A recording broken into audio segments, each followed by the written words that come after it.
Hey folks, it's King from Stay Tuned Sports, and I gotta tell you, I love energy drinks. They help give me that boost that I need to finish all my work, get through game film recaps from all of Sunday's games, and they provide that pick-me-up during a very long week. What I don't love is that crash and the jitters, the gross feeling you get with most other energy drinks. And that's why I tried Dubby, and I gotta tell you, Dubby is a game changer with flavors like Dragonade, Beach and Peach, Galaxy Grenade, and my personal favorite, the Dub Sludge. You can find your favorite or just get them all. There's no jitters, there's no crash because there's no sugar in Dubby. Plus, Dubby contains Neurofactor, an all-natural ingredient derived from coffee cherries, which has been linked to enhance brain function.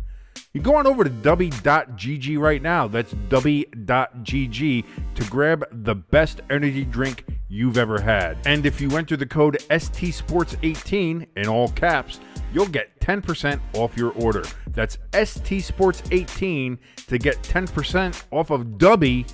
Be better.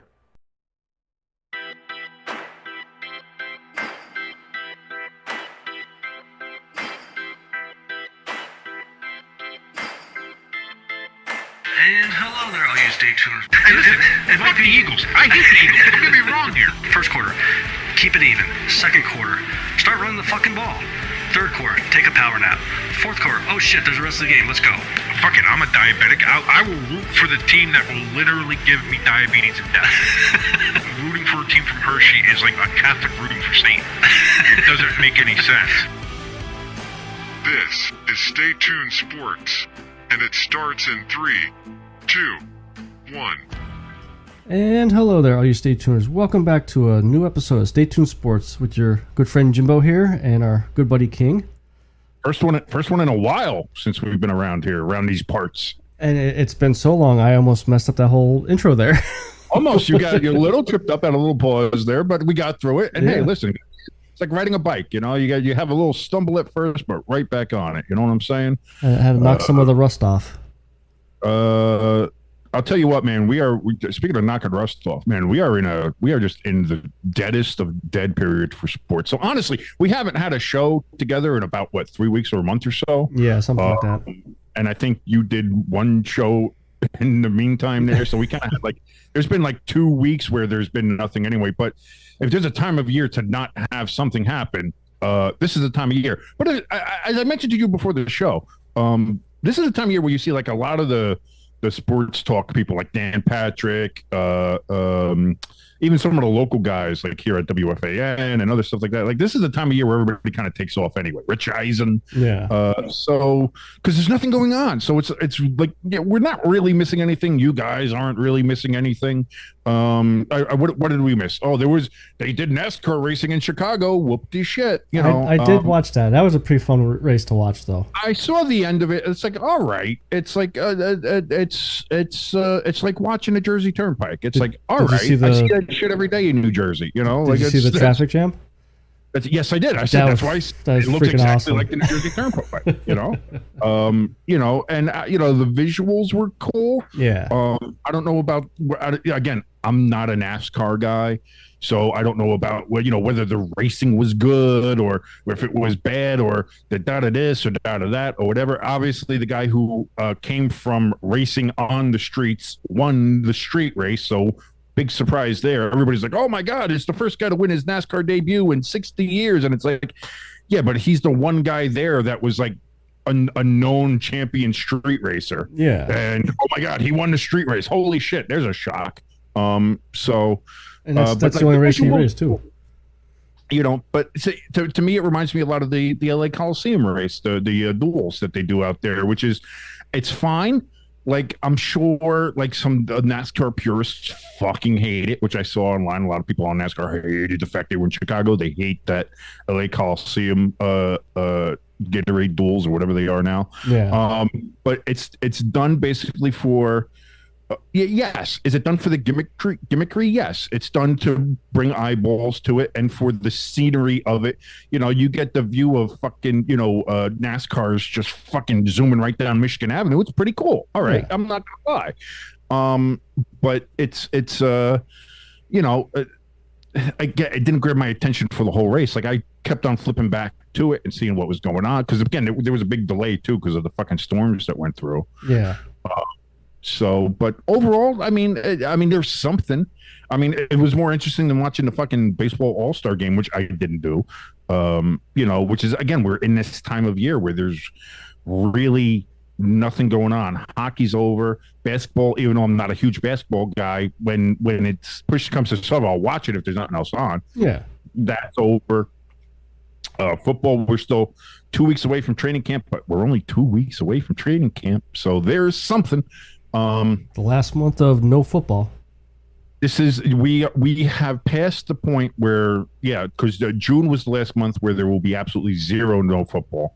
Now we are in July where we will have training camp, and in August we have preseason, and so then we actually will have football games that we will watch literally 5 minutes of the first quarter of and then turn off. But, I don't know. I usually watch the whole game because I do like watching for those diamond in the rough type players and things like that. Like I'm sure people do, and the people who are really like deep down analytical. I'm going to look at all these numbers and look at this guy and his his speed in the combine was this, and look at his, he's got such upside. That was never me. Like I admit that. Like that was one of the things when we started this was like I'm never going to be one of those statistical analytical guys. Like I'm going to look at what I'm seeing as the fat asshole in the bar who's watching TV, and that's what I am, and I'm okay with that. But for the most part, let's face facts. When that Hall of Fame game comes on, we get excited. Oh, we're going to see people in NFL uniforms. This is going to be great. Oh, finally the NFL's back. It feels so good. And you see everything from Fawcett Stadium out there and Canton, and it's all the weekend with all the Hall of Fame stuff going on and all right. And then that game starts. And then 5 minutes into it, when it's all fucking third stringers and people are fucking tripping over themselves, it's like, all right, this was great. What else is on? Isn't House of Cards? I think Only Murders in the Building is back, so we'll put that on. Yeah, we'll watch a little Selena Gomez, and that'll be fine. And we're getting closer, and that's the good thing. Also, that means that we're getting closer to listen. This is actually one of my favorite parts of the summer and of football and of training camp time is the Hard Knocks. Love it. Yeah. I've always loved it. I remember a couple of years ago when they did the Browns, and you had who was that? Jarvis Landry, I think, was in the room.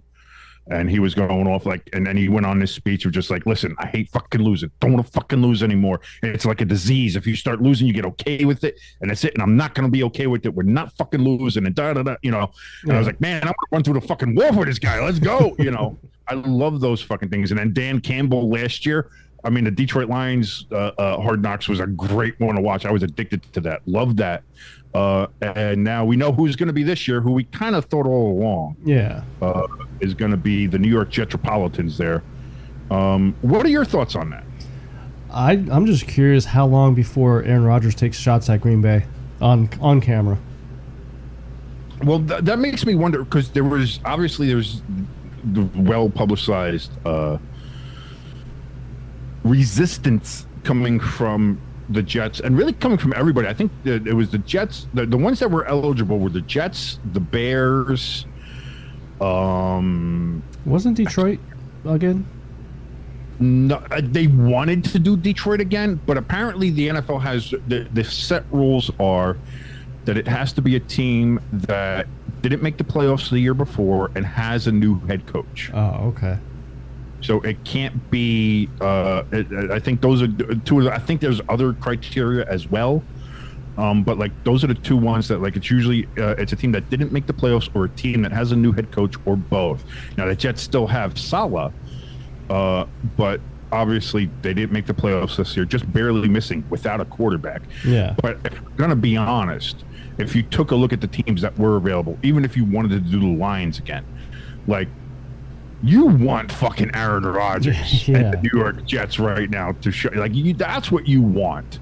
That's going to bring eyeballs in. Is going to be like, is he going to say anything about Green Bay? Like, what is the Jets' chemistry going to be there?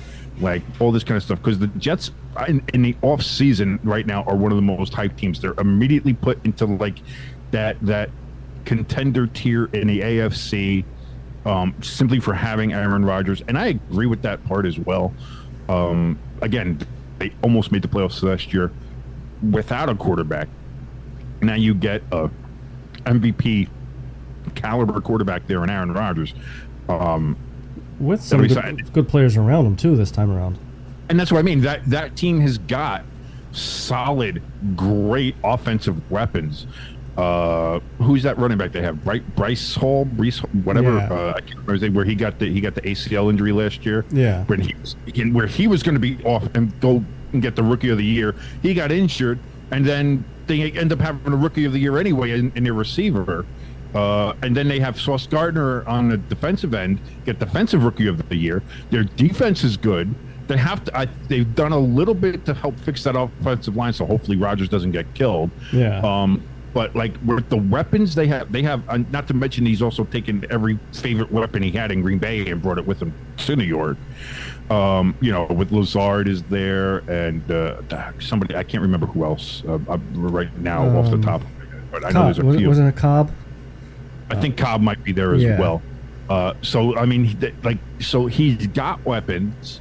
He's got weapons that he knows and he trusts, and not only that, but he also has weapons who are, even though he hasn't played with them before, are obviously proven commodities in the Jets running back and in their wide receiver, both of who were Rookie of the Year candidates, and the one actually won it before the running back got injured. So I mean, like, it's there for the Jets. This is the first time that I can remember in about 20 years where there was a significant preseason hype about the Jets. Now, I know the Jets, what was it, about 12 years ago, went to back-to-back AFC championship games, but that was mostly done with their defense and with Rex Ryan and having all that. Now, the Jets' defense is good, but this is the first time where it's been like there's a palpable excitement about what the Jets' offense can do, along with that defense. Like, this is a team that can compete with the top teams in the AFC. On paper, again, this is all on paper. Yeah. You know, again, everything on paper. If everything was done on paper, the Cowboys would have 30 Super Bowl championships. So I mean, I'm interested to see how this goes. So, from the NFL's perspective, from HBO's perspective, from NFL Films' perspective, it was a no-brainer you were going to go with the Jets. I think what took them so long to get to this point was the fact that the Jets were saying, no, we don't want to fucking do this. Yeah. We don't want to do this. We don't want to do this. We don't want to do this. We really don't want to do this. And finally, it just came to the point where it's like, listen, you're fucking doing it. Deal with it. So who knows? Maybe you'll get a couple of real crabby fucking people there. Like maybe, you might not get as much great footage. Maybe you'll have some of the players or the coaches kind of try to be real guarded with what they say around the place, whereas from what it would be normally, simply because we know now that there was an actual movement in the Jets organization to not be that team. So I don't know, but I honestly think even that, for me, that makes it even more intriguing. Now I'm going to be like, now I really want to see, are they going to try to hold things back? Are they going to be like, have a real bad fucking attitude in the first couple episodes? Like, what are we going to do here? Like, I'm interested to see how all that happens. So if anything, I think that just adds more of the intrigue to it, and is like, hey, come and watch this. You're really going to see this. So I think you had to go with the New York Jets for Hard Knocks this year. Yeah, I think it's definitely going to be interesting to watch. Now that goes the whole season, right? It's not like just a 6-week episode type. No, there's the Hard Knocks that they do for the training camp, and that's going to be the New York Jets. Okay. And now for the last couple of years, they've also been doing the Hard Knocks in season, and that's usually a different team. Oh, okay. See, like last year Hard Knocks training camp was with the Lions, and in season was with the Cardinals. Oh, okay. So we don't know who's going to be in season. As far as Hard Knocks, we'll probably find that out a week or two into the training camp ones. That's when they announced that's when the Cardinals were announced to be the in-season Hard Knocks. Yeah. I don't know, because I know that's also gotten a lot of pushback from NFL teams of just like, we really don't want to do this. But we'll see. We'll see what happens. I mean, but also, like, I kind of don't blame them in a way, because, I mean, because it's been a couple seasons since I watched. Do they follow them after practice too, like personal live type stuff, or is it just strictly with some of the players they feature and stuff like that? Yes. See, so like that aspect of it, I could understand why they might be like a little against it, because you just got done doing a 2-3 hour practice. Last thing you want to do is have these cameras in your face when you're trying to either watch film at home or try to relax with the family. I get that, but at the end of the day, too, the one thing we have to realize now is that the NFL is reality television. It is. Oh yeah. Even though it's a sport, even though we watch it on Sundays and everything like that, like the NFL is on 24/7, 365. It never takes a day off. And whether it's contract disputes or free agency or people losing their minds on Twitter, which we'll do in a minute, or surprise, not Antonio Brown either. No, but at the end of the day, like, people want NFL content. They want to see it. And in this kind of age that we're in, of this kind of voyeuristic reality TV culture that we have, that's the NFL. And, when you watch these kind of shows, people end up getting, like, you get protagonists and antagonists. You get people you want to root for. You have people you want to root against now. All of a sudden, like with the Lions last year, they gained a lot of casual fans, or people just like, I'm not a Lions fan, but as long as they're not playing my team, I'm pulling for them. Yeah, because of Dan Campbell, because of Aiden Hutchinson, because of a lot of what they saw on that show. You get that.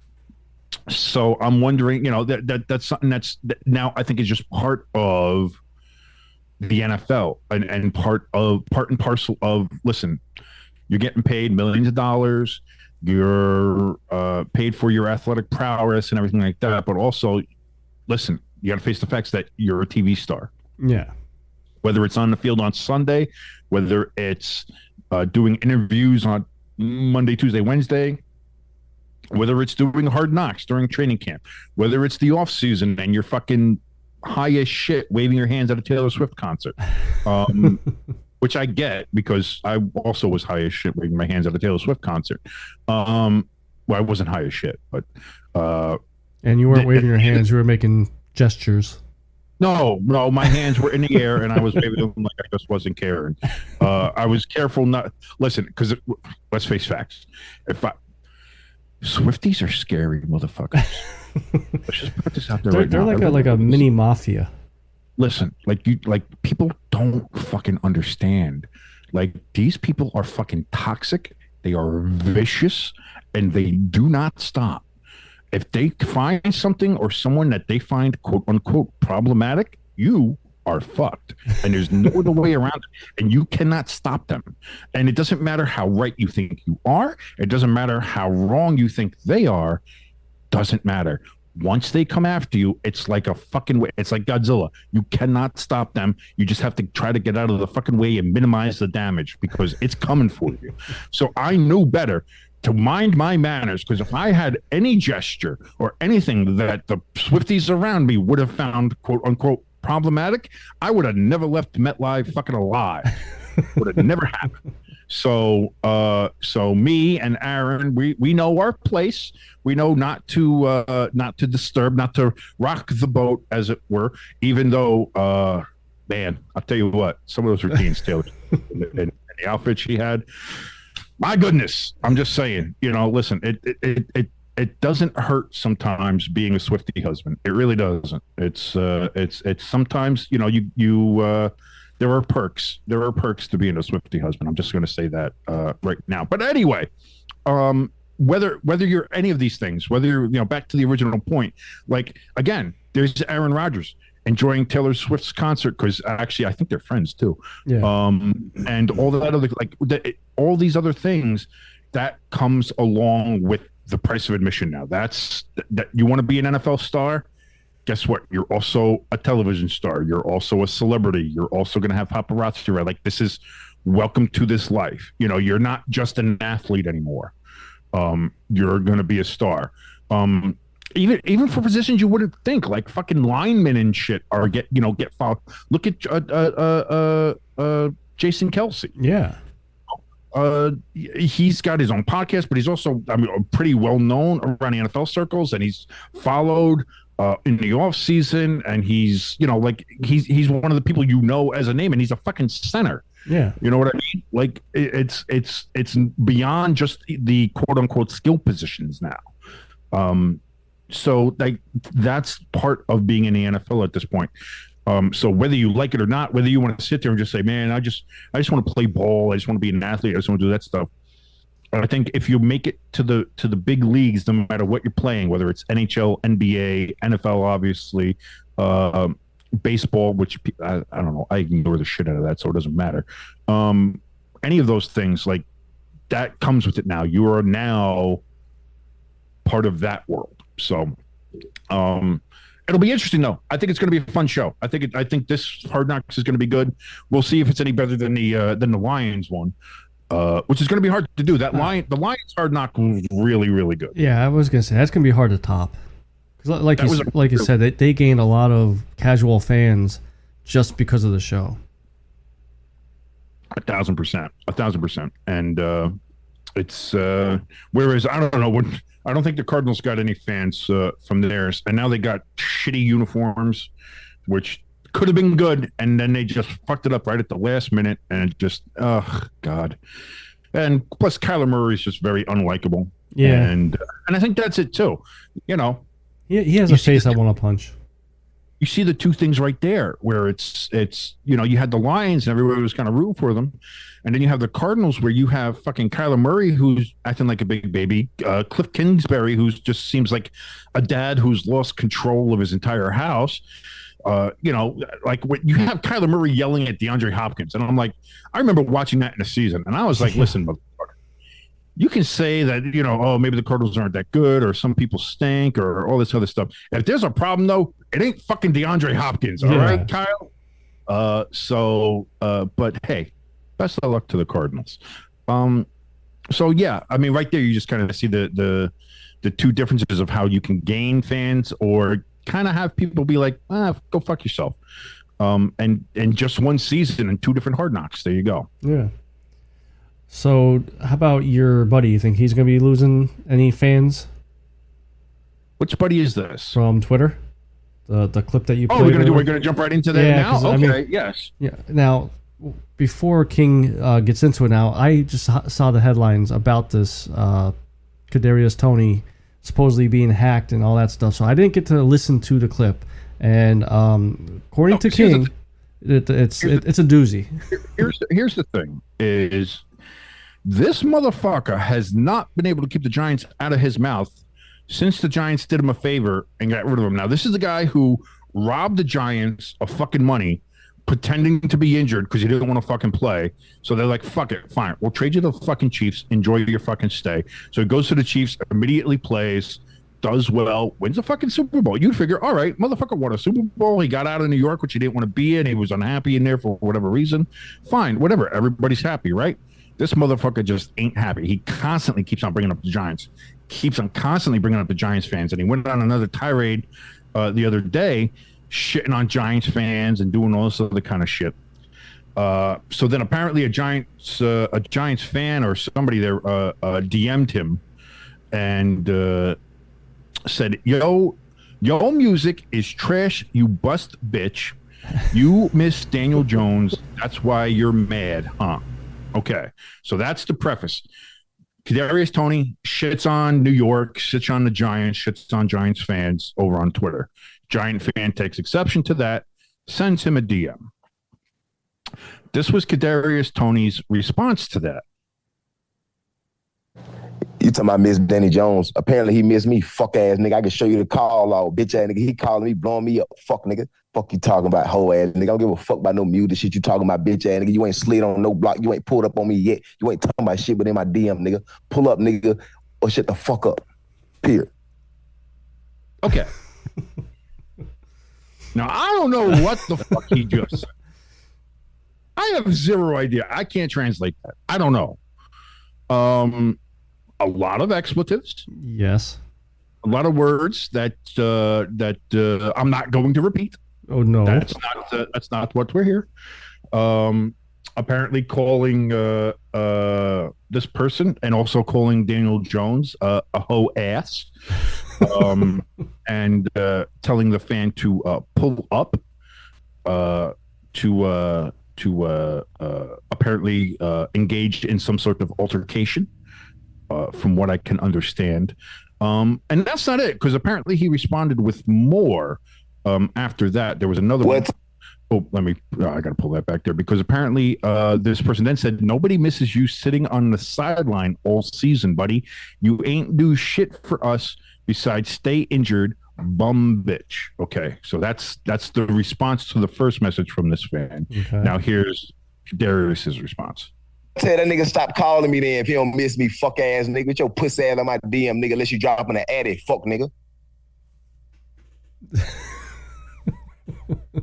I love puss ass. I love that. I'm stealing that from Mr. Kadarius Toney.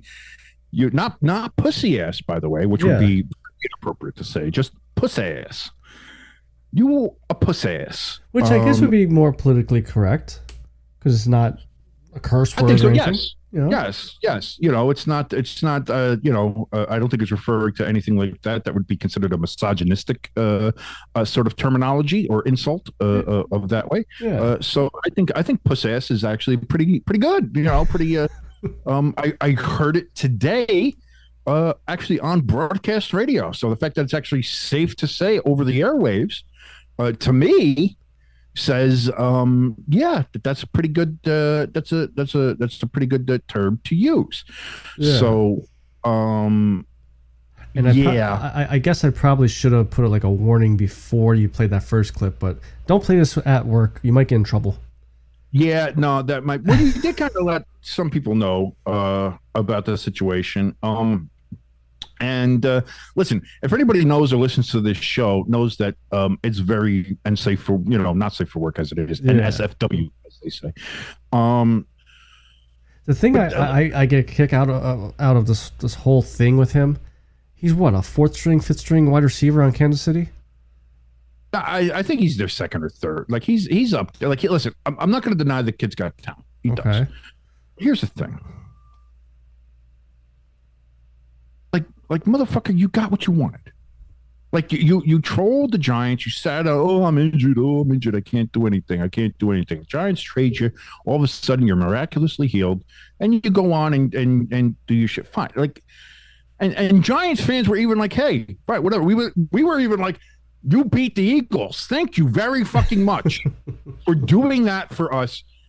Still working for us. Thank you very much, Kadarius." And then he still had the nerve to like fucking shit on the Giants fans. Like the team that he stole money from. Yeah. With ownership and fans who paid money to go see his dumb crackhead ass be out there. And by the way, this motherfucker does look like a goddamn crackhead. Do you ever see him? He's got that waxy ass fucking skin. He's got that fucked up facial structure. He looks like he belongs in a goddamn McGruff fucking commercial from the 80s as like fucking evil crack dealer number 4. You know what I'm saying? Like this motherfucker out here trying to act like he's some kind of fucking above it. Like, get the fuck out of here, you fucking piece of shit. Yeah, no, you won a Super Bowl with Kansas City at the Giants' good graces because you fucked them over constantly. And then you still can't keep our names out your fucking mouth because you were a fucking crying ass little pussy. And I'll say, I'm sorry, you were a puss ass. There we go. I was going to say, you got to use the phrase. Motherfucker. That part pisses me off. Not even as a Giants fan, but just as a normal fucking human being. Like, what the fuck is your problem? Yeah. You got everything you want and more, and you're still bitching about that's like, listen, this is like somebody getting out of a relationship that just wasn't working, going to a new relationship that is wonderful and fantastic, and then checking in on the relationship that they had before, seeing that they're doing better than they were when you were with them, but not as good as you are now, or whatever, like if you want to compare and stuff, and then still trying to shit on your ex while you're with the, like, what the fuck are you doing? Move on. Be where you are. You're a Kansas City Chief with maybe the greatest quarterback playing right now today, with just nothing but talent and opportunity ahead of you to win more Super Bowls and to make more money and to do all of that shit. And you can't keep your mouth shut about the New York fucking Giants? Like, what the fuck is wrong with you? Are you really a crackhead?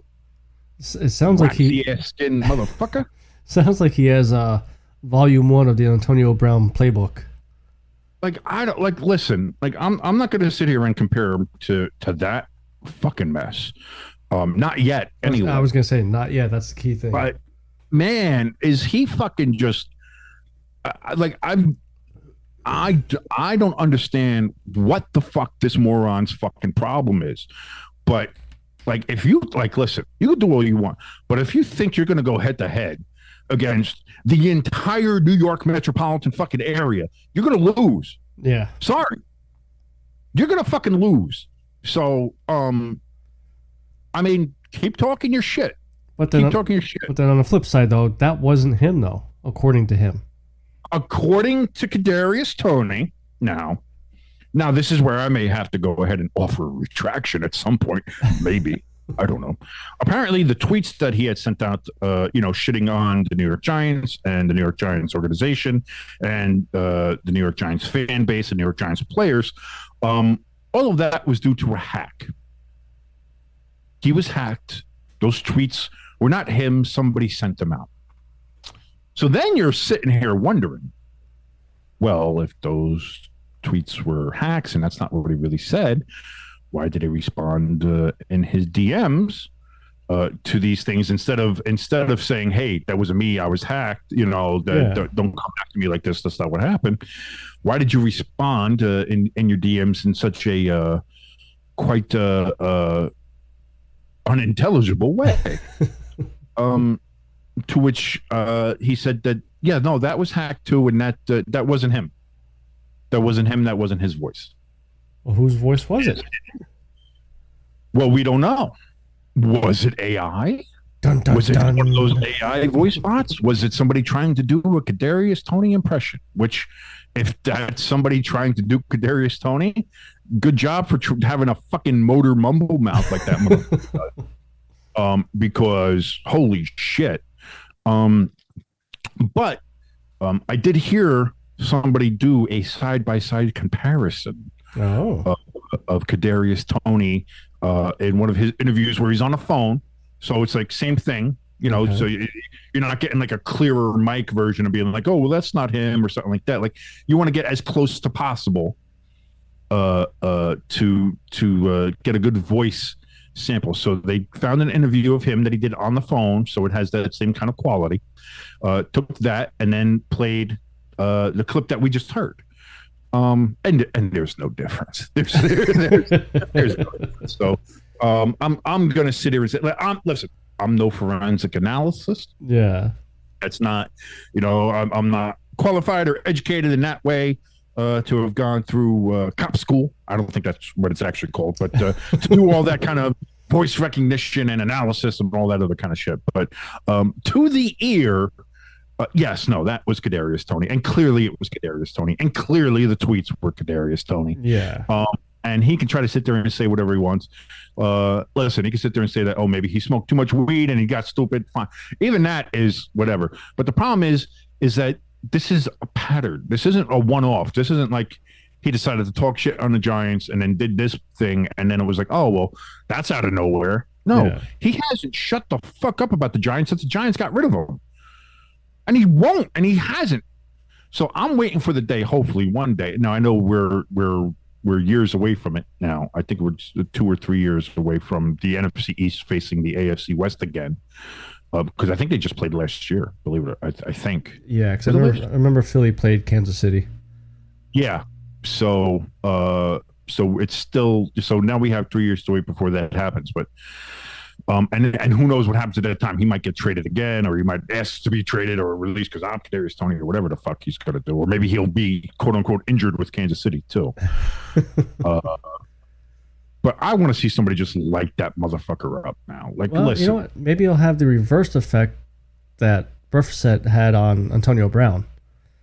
Maybe it'll make this guy talk normal, and you'll be able to understand him when he's on the phone. Maybe I don't know. We'll see what happens. But just that's a nice little interlude there with Kadarius Toney. There's your Kadarius Toney a segment of the show. My God, like I don't like. And listen, I could sit here and make fun of a lot more just what he said, how he said it. I kind of went off and did call him a waxy skin crackhead, but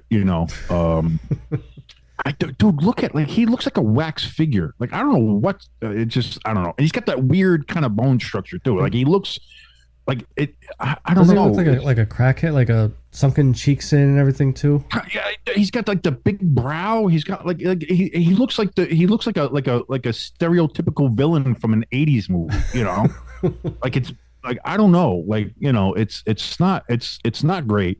Yeah. But. And listen, nobody wants to sit here and be making fun of Kadarius Toney and the way he said whatever the fuck he said, and all of that kind of shit. But he keeps on doing this to himself, and it's like, dude, move the fuck on. The Giants have moved on. Everybody else has moved the fuck on. You're the only one still fucking talking about the New York Giants and the New York Giants fan base and New York Giants organization and Daniel Jones and all this other shit. Like, why?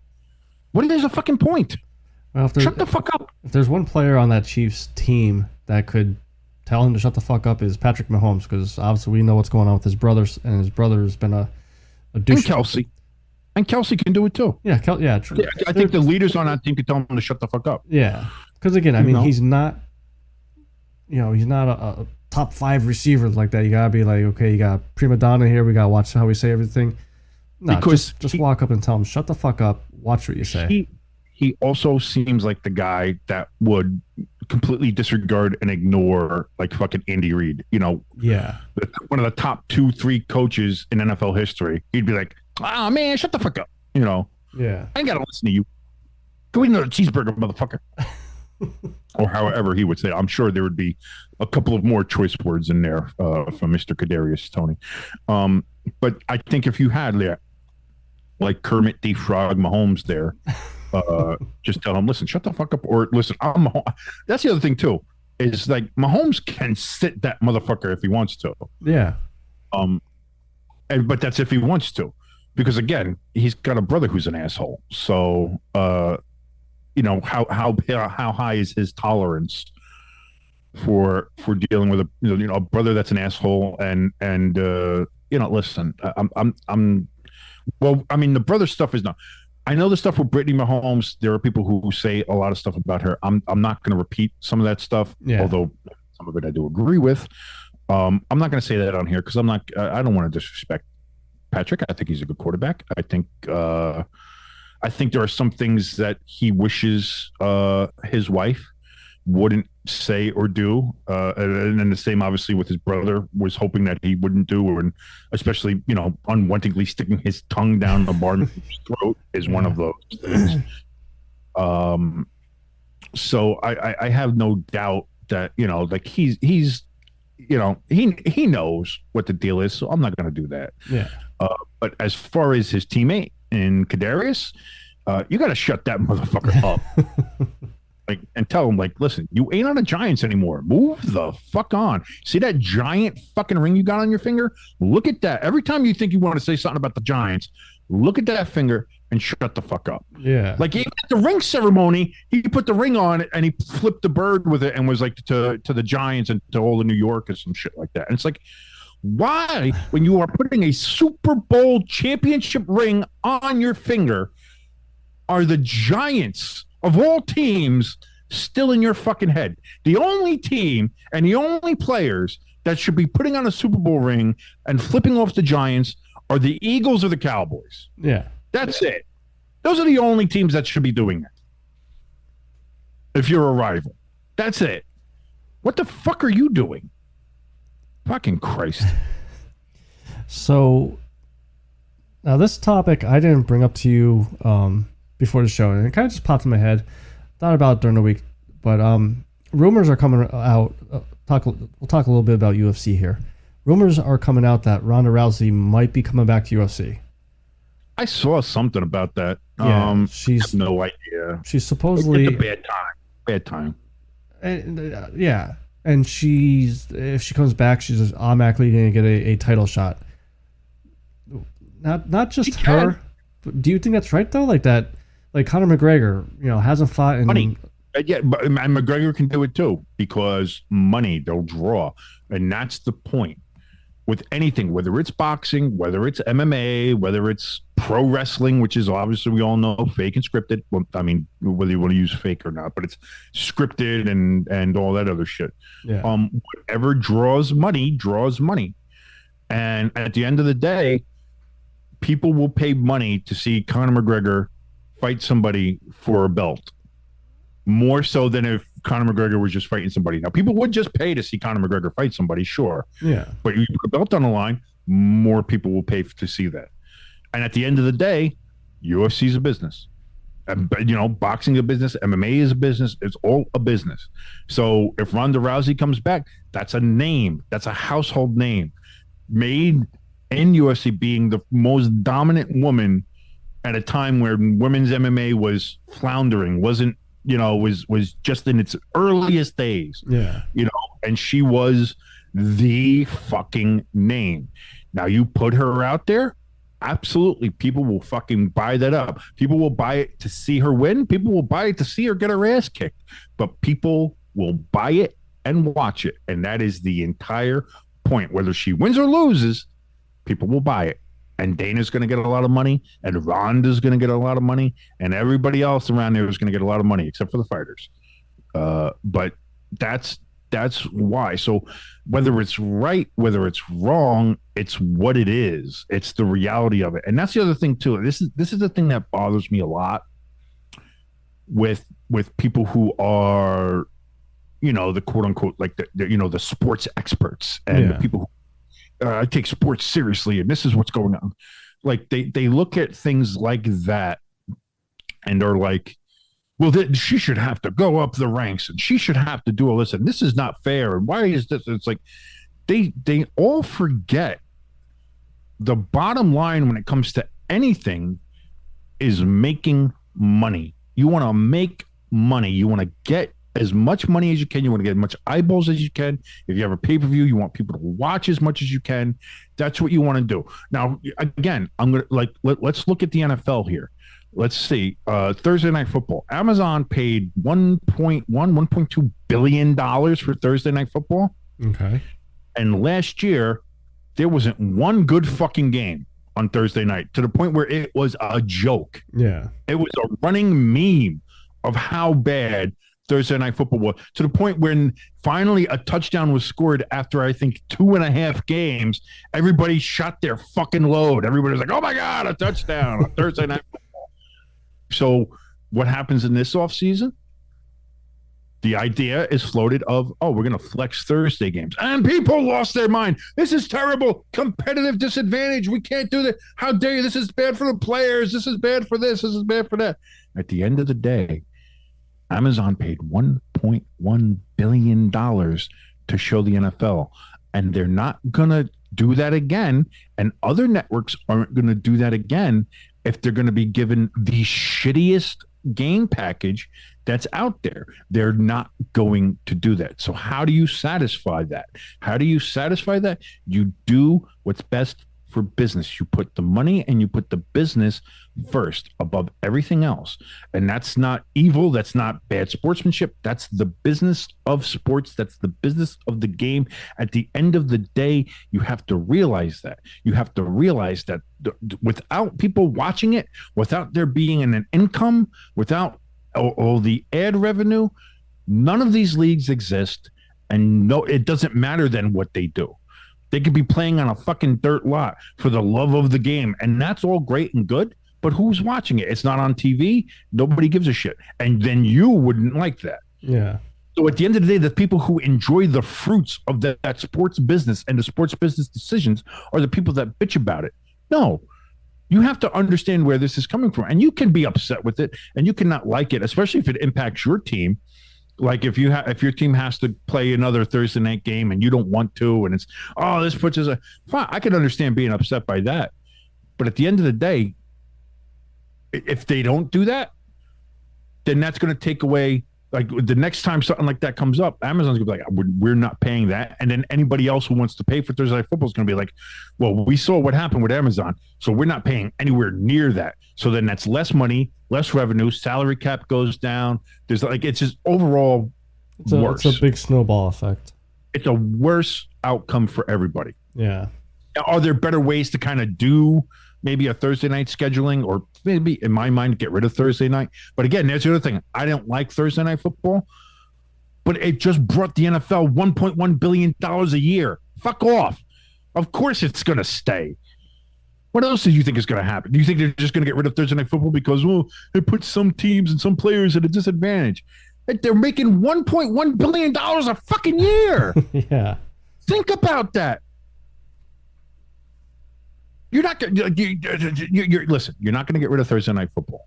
You're not going to get so. At this point, you have to make the best of it, and you also have to make it the most entertaining, and you have to get the most eyeballs on it to make it worth that $1.1 billion. So the next time the contract comes up in 4 years or whatever it is, they'll want to pay $1.5 billion for it, or somebody else will. And that's the point. So when it comes to stuff like UFC, it's not fair. Rhonda Rousey should have to stay back, or Conor shouldn't be in a fight. He hasn't fought in 5 years. He should. Guess what?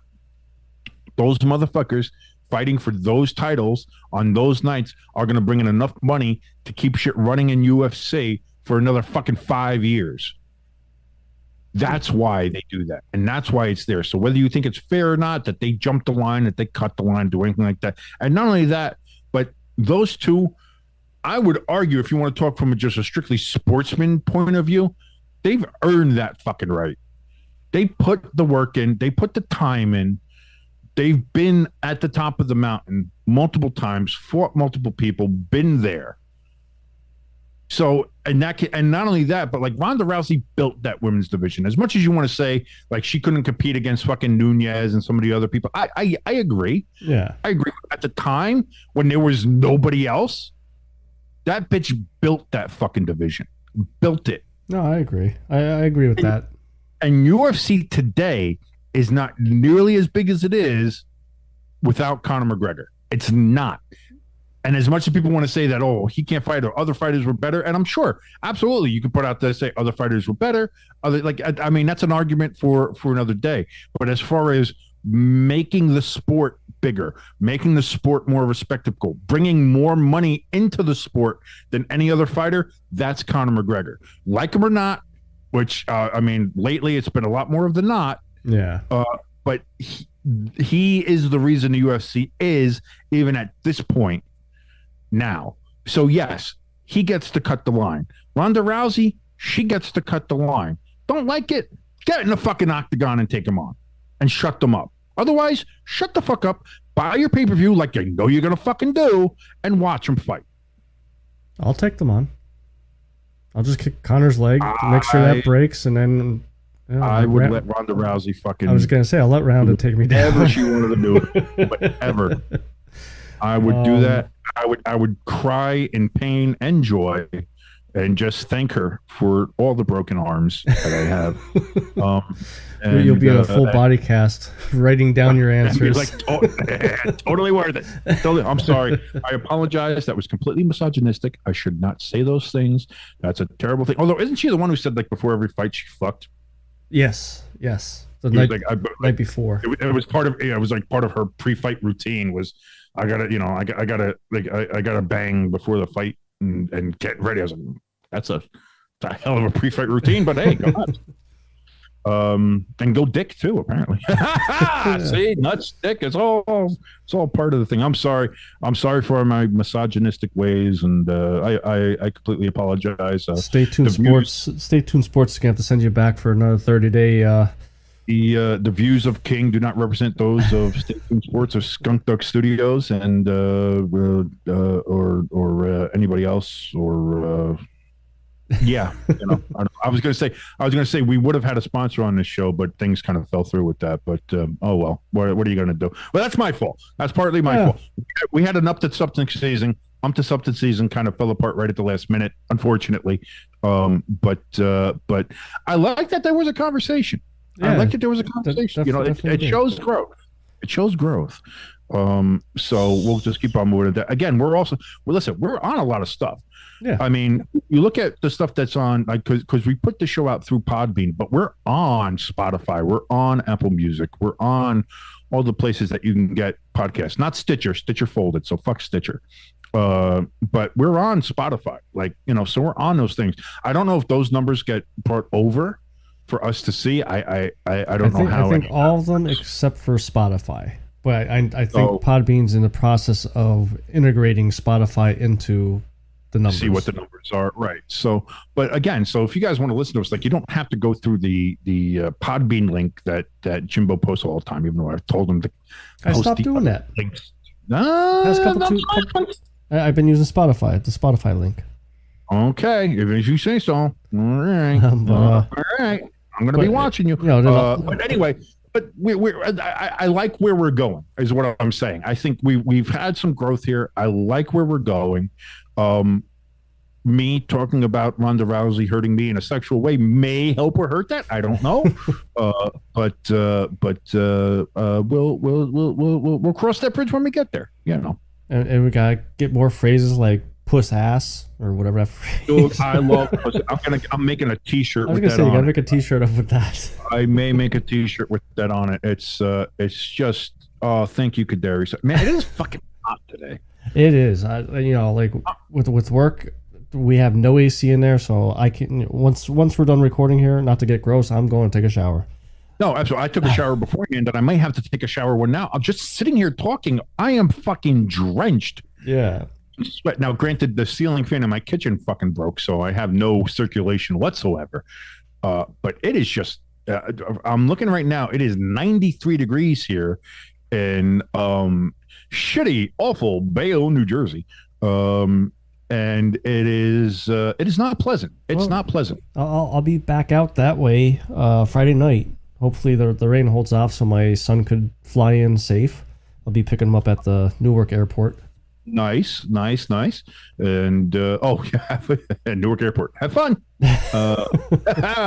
That's how you know somebody truly loves you. They pick you up from Newark Airport. So, and I know you love your son. Well, so I know it's good iRacing practice. I mean, the wife, she just closes her eyes and clamps down on the door and prays and hopes. When you came down a couple weeks ago, and she was talking about all what she's seen and driving through New Jersey and driving through on a turnpike and in Newark and all this stuff, and I'm just like, yeah, that's true. First of all, the fact that you drove through Newark, stupid. You should have never done that. Just take the fucking turnpike. Don't drive through Newark. But okay, whatever.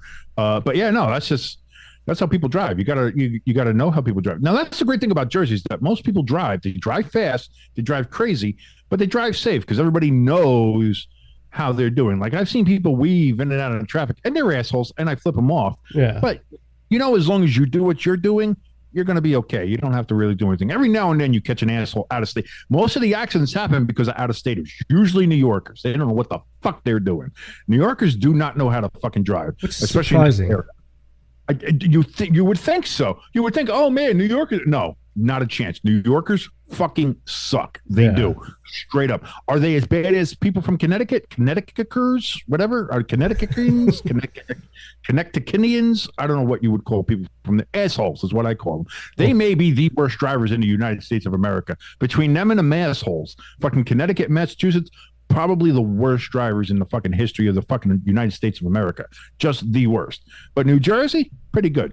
Not bad. Pennsylvania, you motherfuckers got shit to work on. But But New Jersey, not bad, especially North Jersey. You go South Jersey, that's not really Jersey. That's like dealing with a bunch of like fucking rednecks and fucking Philly people. You don't even have to worry about South Jersey. North Jersey, though, is its own animal. So good, wholesome, nice people. No, terrible people. They call Taylor ham pork roll like a bunch of fucking savages. Like, get the fuck out of here.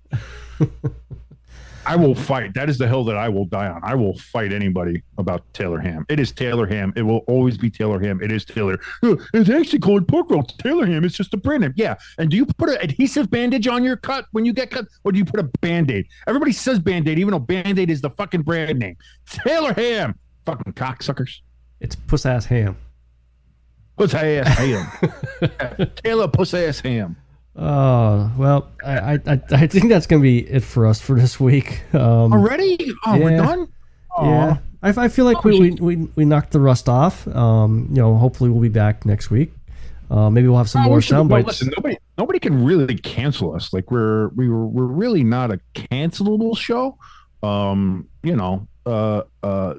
may not like. Unless Tony, listens to the show and finds out. I want that so bad. I do want Kadarius to listen to the show. Listen to me calling him a wax-skinned, crackhead-looking motherfucker, like fucking McGruff the crime dog villain cast motherfucker, and see what his response would be. Because his nonsense of just not keeping the Giants out of his fucking mouth, like, I don't understand it. Like, it makes no sense. But Kadarius, if you're listening, and I do mean this with all my heart, you are a talented son of a bitch. I was excited when the Giants drafted you because I thought we were getting a real weapon. It turned out you were just a complete scumbag asshole who stole money from the organization and from fans, and then went to Kansas City and decided to show off your real talents. Which, listen, whatever. You do your thing. But just from me to you, honestly, I'm glad you got Super Bowl ring. I'm glad you're happy out there, whatever. Shut the fuck up. Just at the end of the day, shut the fuck up. Keep the Giants out of your mouth. Keep New York out of your mouth. Keep the New York, New Jersey metropolitan area out of your mouth. Keep Giants fans out of your mouth. You can keep, whoever's dick it is you're sucking in your mouth. Out there, because I know you might be a down low. I don't want to say nothing, but you have that look too. It's that little crackhead kind of down low brother, as they say. You kind of got that DL look. But hey, whatever. Listen, it's 2023. I'm not here to judge. The only thing I'm going to judge you on is you keep on fucking with the Giants. Shut the fuck up. The end. Okay, that's all I got to say. Till next week. It's your good friend Jimbo. And it's King apparently. Oh, we're not doing a read today. Oh man, that sucks. Okay, well, next week we'll get it next week. We'll get it next week. Okay. See you later.